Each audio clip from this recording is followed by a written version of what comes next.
Hello, my name is Bill Etheridge.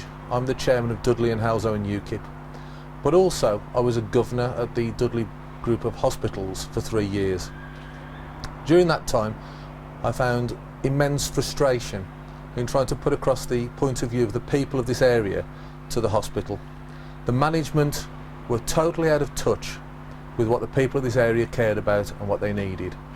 Eventually, the straw that broke the camel's back was when they once again hiked car parking charges.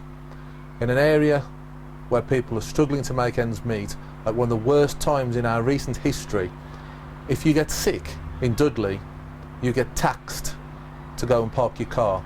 And what's worse is that money does not feed into the healthcare that we all so much treasure and need. That money goes into the pockets of a private monopoly.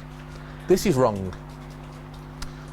Now, many of you will know that a report has come out showing that there have been many unnecessary deaths in the NHS over recent years. Even one unnecessary death is a terrible tragedy.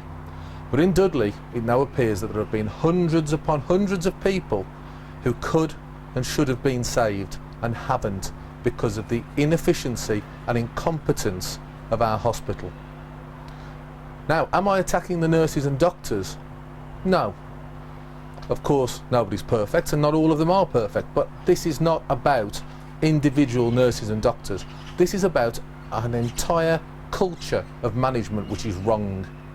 You talk to people at that hospital, you talk to the management and tell them there are problems, and they refer you to a flip chart or a pie chart or a graph. Nobody's life was ever saved with a graph. What they need to understand is the day-to-day workings of that hospital and the horrible suffering that has gone on there that they refuse to acknowledge.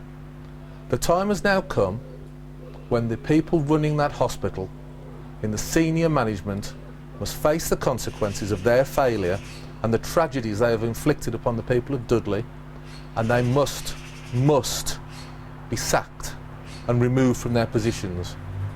I also suggest that we go one step further and remove the Board of Governors, a completely meaningless organisation that all it does is rubber stamp decisions taken from on high.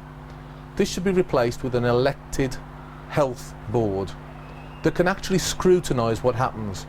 But first and foremost, we must replace these inept and incompetent managers who simply crunch statistics rather than caring about the way that people are treated. Where is the humanity in that? There is none. These people must be replaced. The time is now. We have this report, it's a catalyst, there's media coverage. I say to you, let's all push now for significant change in the NHS. We all admire and love the fact that we have free healthcare in this country, and we all want to maintain it. There have been billions of pounds spent on it, all to good cause. But when it's not working, let's be honest with each other and say it's not working, it's time to change things. So let's make a change happen. Let's not let them off the hook. This is the time that those tragic deaths need to be acknowledged and we change things for the better, so that we pray to God this kind of dreadful report never ever gets published again. Thank you.